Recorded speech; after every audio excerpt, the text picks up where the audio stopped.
दोस्तों, क्या आप जानते हैं कि अगर एक इंसान नहीं होता तो आज भारत कई टुकड़ों में बटा होता। वो इंसान थे वल्लभ भाई पटेल, जिन्हें हम भारत का लौह पुरुष कहते हैं। आज हम जानेंगे उनकी पूरी कहानी, कैसे उन्होंने भारत को एकजुट किया। सरदार पटेल का जन्म 31 अक्टूबर 1875 को गुजरात के नडियाद में हुआ था। उनका परिवार एक साधारण किसान परिवार था, लेकिन उनके अंदर बचपन से ही हिम्मत और नेतृत्व की ताकत थी। कहते हैं कि बचपन में ही उन्होंने बिना डरे अपने शरीर से फोड़ा खुद काट दिया था।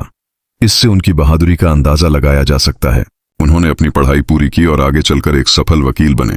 वल्लभ भाई पटेल एक बहुत ही सफल बैरिस्टर थे, लेकिन जब उनकी मुलाकात महात्मा गांधी से हुई तो उनकी जिंदगी बदल गई।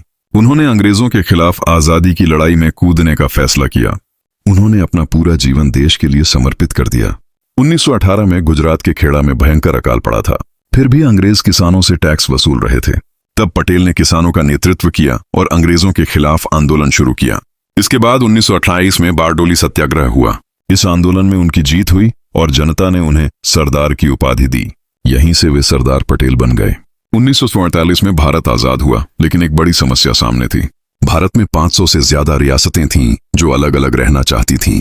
अगर ये रियासतें अलग रहतीं तो भारत कभी एक मजबूत देश नहीं बन पाता। तब सरदार पटेल ने अपनी बुद्धिमानी और कूटनीति से सभी रियासतों को भारत में मिलाना शुरू किया। उन्होंने हैदराबाद, जूनागढ़ और कई अन्य रियासतों को भारत में शामिल किया।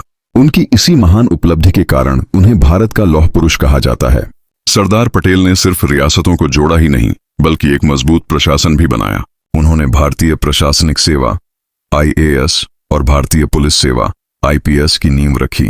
उनका मानना था कि देश को मजबूत बनाने के लिए मजबूत प्रशासन जरूरी है।